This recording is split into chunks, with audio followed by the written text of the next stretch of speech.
He hovered over the unmoving girl, deftly drawing a thick black line on her eyelid, curving it upward at the corner. That was followed by a smidgen of rouge to her colorless cheeks. Next came the lipstick, blood red, in a gold metal tube. He could hear his own rasping breath as he carefully applied the color to lips that had been soft and full, but were now chapped and cracked. As carefully as a mortician he worked, and as he did, he could feel his heart beating in his head. He had the desire to kiss her, and leaned closer. "Wake up, my princess, my little princess."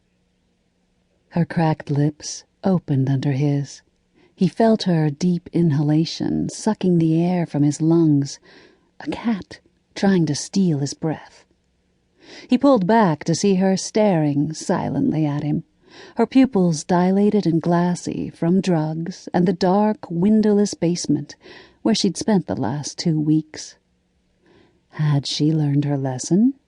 Would she finally act like a lady? Would she ask him how his day had been? Would she ask him what he wanted for supper?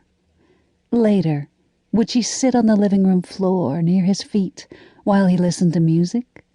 Would she bring him something to drink with perhaps a slice of cake, and rub his temples until his headache stopped, saying in the most soothing of voices, "There, there. You're mine now," he told her. "You may as well get used to it." She continued to stare, and he briefly wondered if there was something wrong with her, if she wasn't quite right in the head. Unlike the first girl, he felt that this one could be changed. At 17, her knowledge of the world was skewed by mall society and MTV, but she was coming around. Control was the key. He'd tried taking away her Britney Spears, which he'd put on repeat and played to keep her occupied while he was at work, but she'd been glad when it was finally gone. Evidently, even she had a saturation point. TV would have helped in the training department, but unfortunately, he didn't have cable. He could have cut off her music videos if she refused to do what she was told. Depriving someone of what she loved was an effective way to bring about desired behavior. Reward and deprivation, a very good method to his mind. Instead, he'd had to resort to drugging her and locking her away.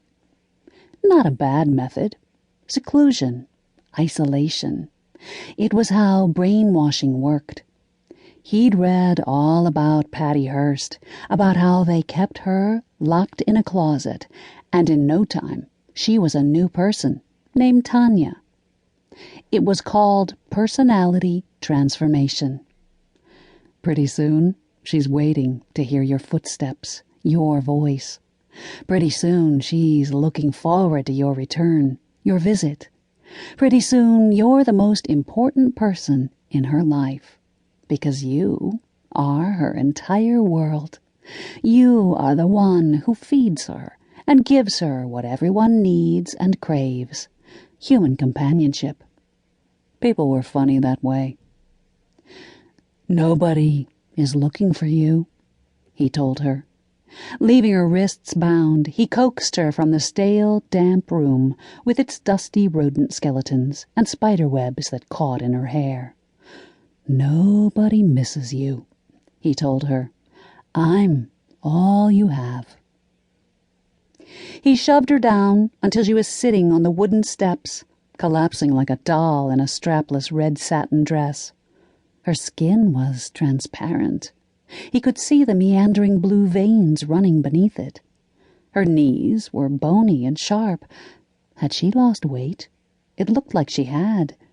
Quite a bit of weight, now that he thought about it. She would have to start eating more. He didn't like skinny girls.